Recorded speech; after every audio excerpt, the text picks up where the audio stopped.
महादेव, आपके अंश दो स्थानों पर आकार ले रहे हैं। एक देवी पृथ्वी की गर्भ में, तो दूसरी असुर माता दिति के, असुर माता दिति के, असुर माता दिति के। और इन अंशों की उत्पत्ति के समय आपकी आंखें देवी पार्वती द्वारा मूंदी हुई रहेंगी। इस कारण आप इस सत्य रूपी तथ्य से अनभिज्ञ हैं और अनभिज्ञ ही रहेंगे। और शीघ्र ही यह समस्त संसार साक्षी बनेगा महादेव के दो अंशों के महागाथा का, महागाथा का, महागाथा का।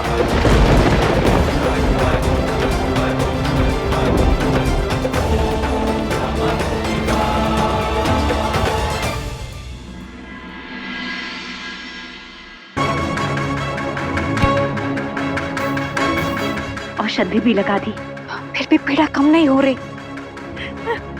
ये हो क्या रहा है? क्योंकि ये घावों की माया नहीं, षड्यंत्र का माया जाल है।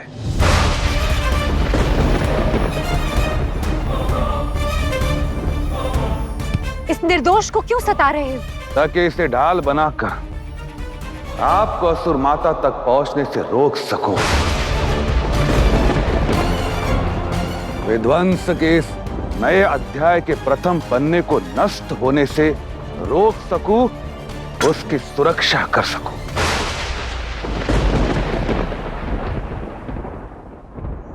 ऐसा क्या करने वाली है असुर माता?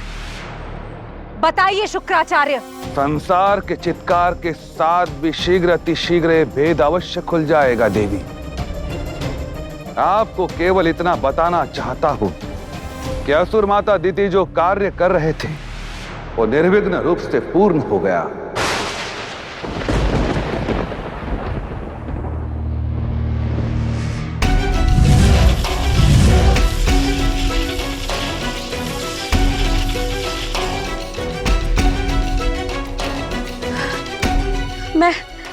मैं ठीक हो गई।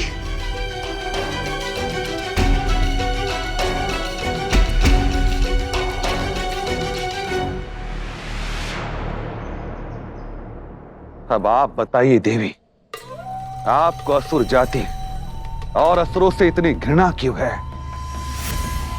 साक्षात शिव की शक्ति होने के पश्चात भी उनके समझाने से नहीं समझी आप?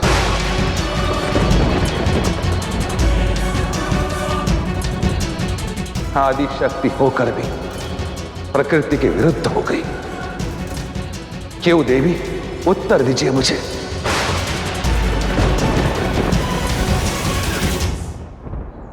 शस्त्रों से अधिक आपके शब्द असुर कुल का मान गिराते आए हैं गुरुवर।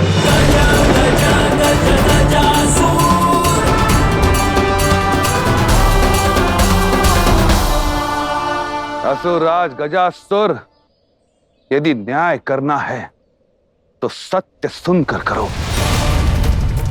मैंने तो केवल बातें की है, किंतु जो कर्म शिव पत्नी होकर आदि शक्ति स्वरूपा देवी पार्वती करने जा रही है, उसका क्या?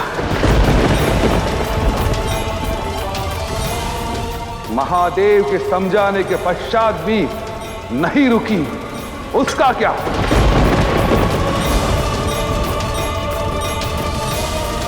अपने परिवार के भविष्य की चिंता में कर्म फल देने वालों का ही कर्म में बाधक बनना क्या उचित है?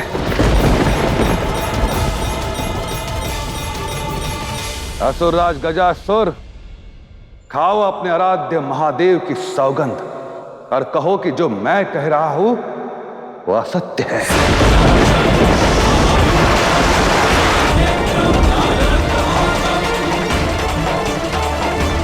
गजासुर का मौन साक्षी है इस तथ्य का कि आपके निर्णय से न केवल आदि शक्ति की गरिमा का उल्लंघन हुआ है, बल्कि जघन्य अपराध भी हुआ है।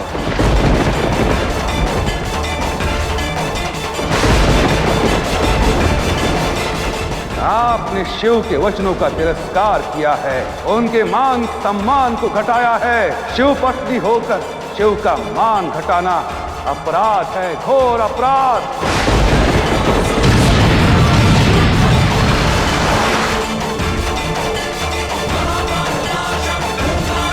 अब आपको जीवन भर इसी कलंक के साथ जीना होगा देवी।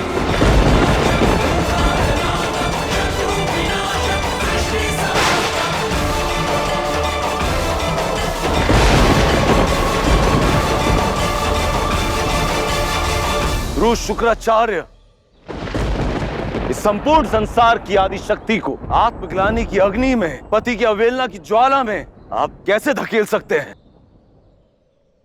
गुरुदेव, क्या आपको स्मरण नहीं, सदियों पहले ऐसी अग्नि में जलकर भस्म हो गई थी देवी सती। अवश्य स्मरण है देवी सती का, जिन्होंने स्वयं की आहुति देकर पति के प्रेम को जीवित रखा।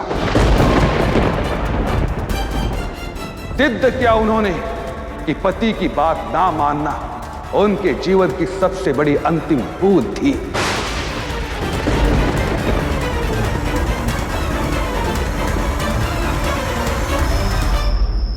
और आज एक बार पुनः वैसे स्थिति उत्पन्न हुई है।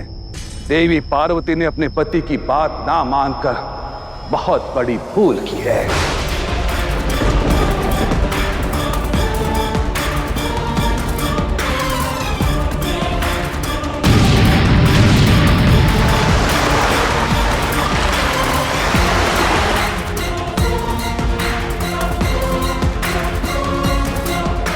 अब देखना यह है कि देवी पार्वती अपने ही अपराध का इस जन्म में स्वयं को क्या दंड देती है।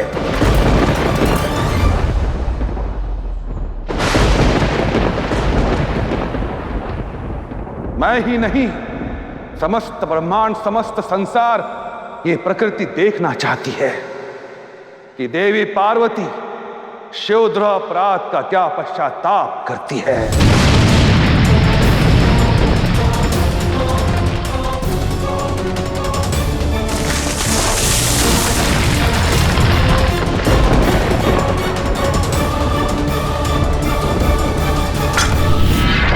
आपने शिव के वचनों का तिरस्कार किया है, उनके मान सम्मान को घटाया है। शिव का मान घटाना अपराध है। समस्त संसार देखना चाहती है कि देवी पार्वती शिवद्रोह अपराध का क्या पश्चाताप करती है।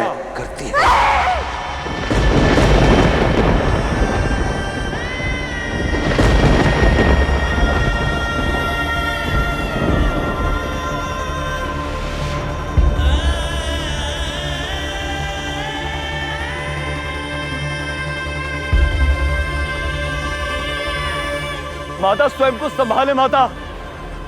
शुक्राचार्य का उद्देश्य आपकी अंतरात्मा को ग्लानि भाव से भरना है माता।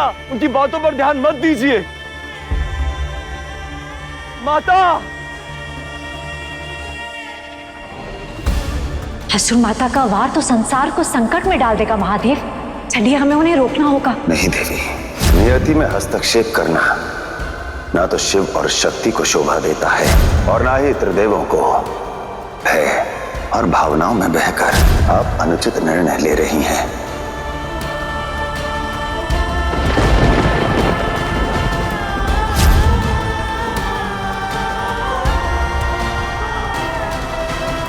ये क्या कर दिया मैंने?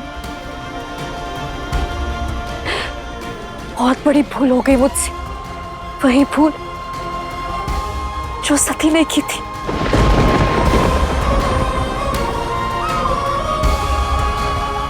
जिसके कारण शिव और शक्ति को योग का दंड सहना पड़ा। जो भूल उस जन्म में की थी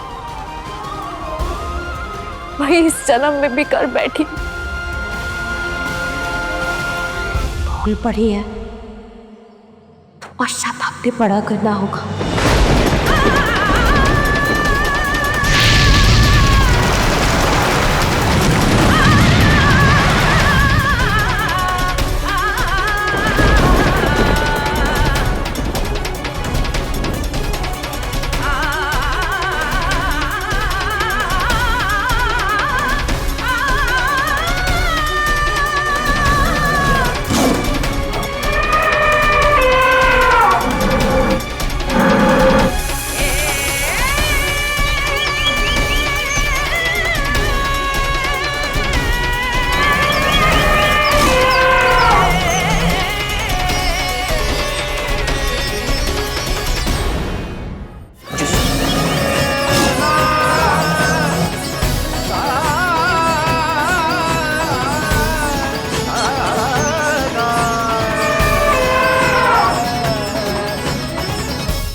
सती जैसी हुई तो पश्चाताप भी वैसा ही होगा, वैसा ही होगा, वैसा ही होगा।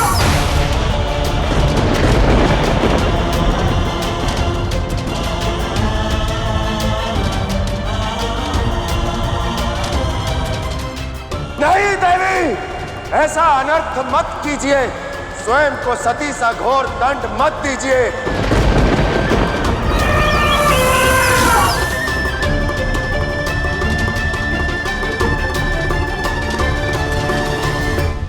पिताश्री, मेरा मन बहुत घबरा रहा है। अब इसी क्षण माता को पुनः कैलाश लेकर आइए।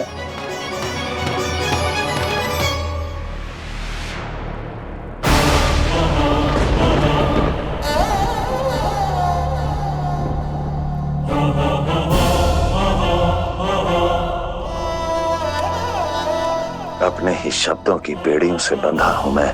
जब तक देवी पार्वती अपने अपराध का पश्चाताप नहीं कर लेती, मैं उनसे बात नहीं कर सकता।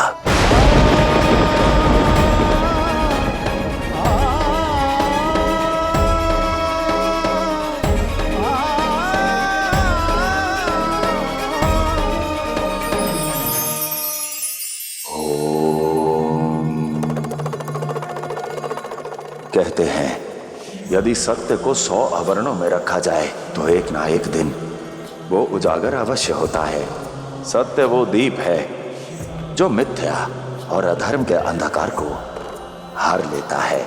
इसलिए ना तो सत्य कहने से कतराएं और ना ही सुनने से, क्योंकि एक ना एक दिन समय हर बेड़ी को तोड़ के फल आपकी झोली में अवश्य डालेगा।